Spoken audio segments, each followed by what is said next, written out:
सिजोइड क्या करता है, अकेले रहना पसंद करता है और किसी से बात नहीं करता है। सिजोटिपल होता है जो बिल्कुल इसेंट्रिक होता है, मैजिकल थिंकिंग होती है, ऑड बिलीफ रहेगा और अलग तरह से ही वो करता है। ऐसा में कि नहीं है। ये जो टाइमलाइन जो मैं बताना चाह रहा था, हाँ, एक दिन से एक महीना अगर रहेगा तो ब्रीफ साइकोटिक डिसऑर्डर होता है।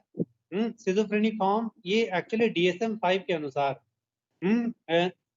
एक वो से 1 महीना से 6 महीना के बीच में रहेगा तो सिजोफ्रेनिक फॉर्म होगा, और एक वो 6 महीने से ज्यादा हो तो सिजोफ्रेनिया हो।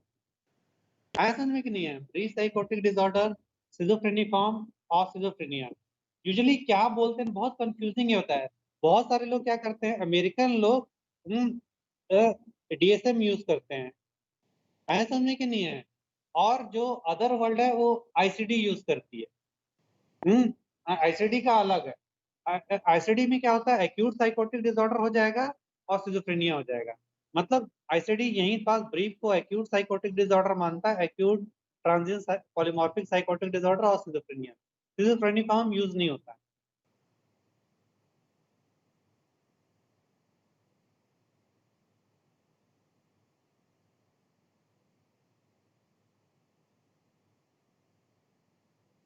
ये सिम्टम्स जो पहले डिस्कस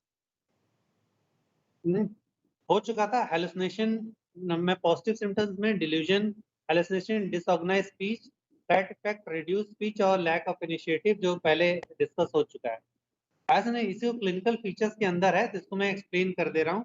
ये पहले ही बता दिया हूँ किसमें क्या है, ऐसा में कि नहीं है। तो ये पॉजिटिव सिम्टम्स में होता क्या है, ऐसा नहीं, उसको डिटेल से बता रहे हैं। तो डिल्यूजन क्या है, false belief discordant with reality, ऐसा में कि नहीं है। तो कोई भी डिल्यूजन है, वेरियस काइंड ऑफ डिल्यूजन है, वो होगा फॉल्स बिलीफ होगा। False firm fix belief stand despite all contrary evidences, मैं कितना भी उसको एविडेंसेस दे दूंगा वो मानेगा नहीं। हेलुसिनेशन में क्या होगा, परसीव करेगा स्टिमुलेंट्स विदाउट एनी स्टिमुलेंस, जैसे कान में उसको आवाजें आ रही हैं। डिसऑर्गेनाइज थॉट में क्या होगा, उसको समझ में नहीं आ रहा है क्या है, और लूजनिंग ऑफ एसोसिएशन हो जाएगा, उसको हम लोग वर्ड सलाद भी कहते हैं, समझ में नहीं आएगा। यूजुअली एक क्या बोलते हैं, एक पॉलिटिशियन है जिसको, युवा पॉलिटिशियन, उसको ज्यादा यूज होता है, भाषण देता है पता ही नहीं चलता है क्या बोल रहा है। समझ गए होगे, तो वैसा नहीं बोल सकता हूँ। डिसऑर्गेनाइज बिहेवियर मतलब व्यवहार उसका अलग सा रहेगा, क्या करेगा क्या समझ में नहीं आ रहा, ये पॉजिटिव सिम्टम्स में आता है, ऐसा में कि नहीं है।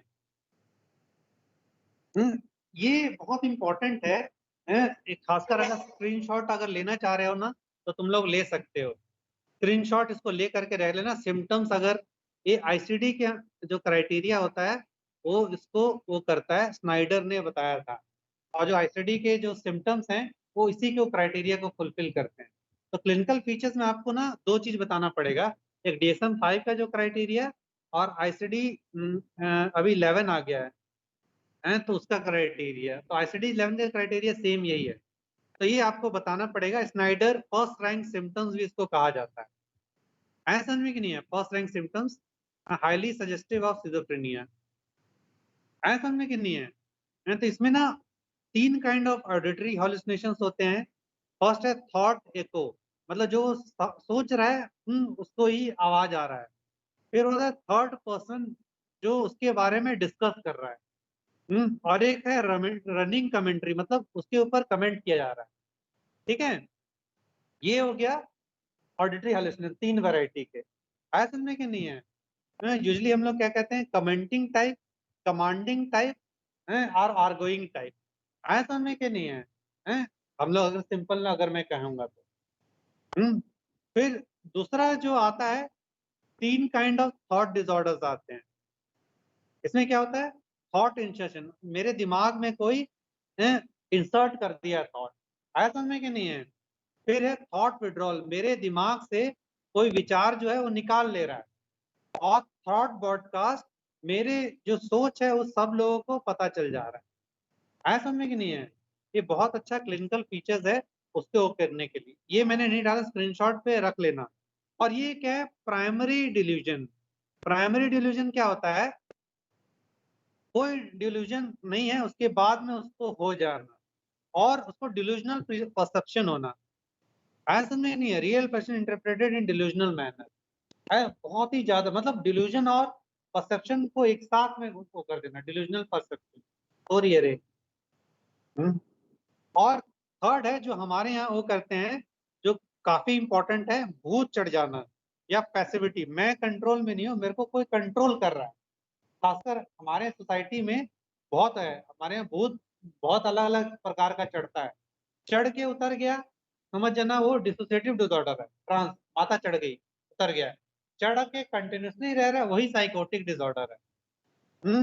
ये भी बहुत वो है, इसका स्क्रीनशॉट ले लेना, ये बहुत इंपॉर्टेंट है अगर लेना चाह रहे हो तो, क्योंकि स्क्रीनशॉट होता है ये आईसीडी-ओ में, इसमें जरूरी होता है। ये 4 एज ऑफ सिजोफ्रेनिया, ये भी इम्पोर्टेंट है, इसको भी स्क्रीनशॉट ले लेना है। ये ब्लूरर ने बताया था कि सिजोफ्रेनिया के क्या-क्या सिम्पटम्स होंगे। इसमें जो मोस्ट इम्पोर्टेंट है उसको कहते हैं एम्बिवैलेंस। है समझ में कि नहीं है? एम्बिवैलेंस में क्या करते हैं, वो डिसाइड नहीं कर पाएगा करूं या ना करूं का भाव। आया समझ में कि नहीं है? करूं और ना करूं का भाव के कारण उसको होगा, और उसके कारण क्या होगा, उसको डिस कैटेटोनिया होगा और डिसऑर्गेनाइज बिहेवियर होगा। आया समझ में कि नहीं है? ऑटिज्म में क्या करेगा, वो अपने आप रहेगा, लोगों से इंटरेक्ट नहीं करेगा, डिक्रीज सोशल इंटरेक्शन हो जाएगा। और अफेक्टिव डिसऑर्डर में क्या होगा, उसको फ्लैट इफेक्ट हो जाएगा, मतलब चेहरे पे कोई इमोशंस नहीं रहेंगे या उल्टा-सीधा व्यवहार करेगा। और लूजनिंग ऑफ एसोसिएशन हो जाएगा, जिसके कारण थॉट डिस्टर्बेंस होंगे। इसमें थॉट डिसऑर्डर भी कहते हैं। लूजनिंग ऑफ एसोसिएशन के कारण ही सिजोफ्रेनिया को हम लोग फॉर्मल थॉट डिसऑर्डर भी कहते हैं।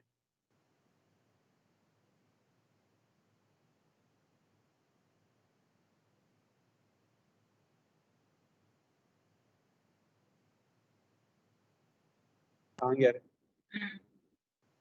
समझ में कि नहीं, फॉर्मल थॉट डिसऑर्डर, क्योंकि थॉट के फॉर्म होने में उसको दिक्कत आ रहा है। मेरे ख्याल से क्लास में पढ़ाना, जब मैं पढ़ाता हूँ तो ज्यादा बेटर से पढ़ाता हूँ, ये नहीं रहे ये सब के, ये दिखाने के लिए अच्छा है लेकिन समझाने के लिए बेटर नहीं है। जो मैं पढ़ाता हूँ ज्यादा कोहेसिव और ज्यादा बेटर होता है, लेकिन ठीक है, ये दिखाने के लिए तो, बताने के लिए अच्छा है। हिस्ट्री में अलग अलग है, ये इम्पोर्टेंट नहीं है।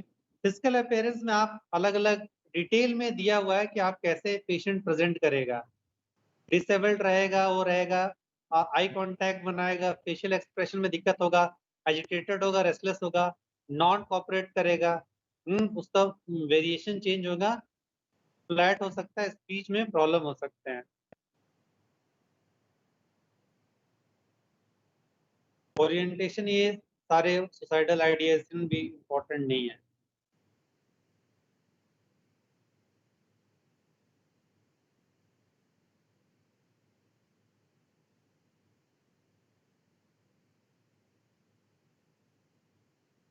ये डिल्यूजनल डायग्नोसिस है, उसको हो जाता है। तो एक क्लास हो गया, उसको वो कर लेना, कैसे हुआ डिटेल में पढ़ा दूंगा। ठीक है, हो गया क्लास।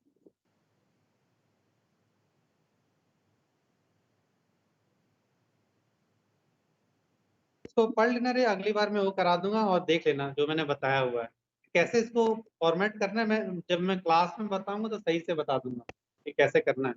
ठीक है।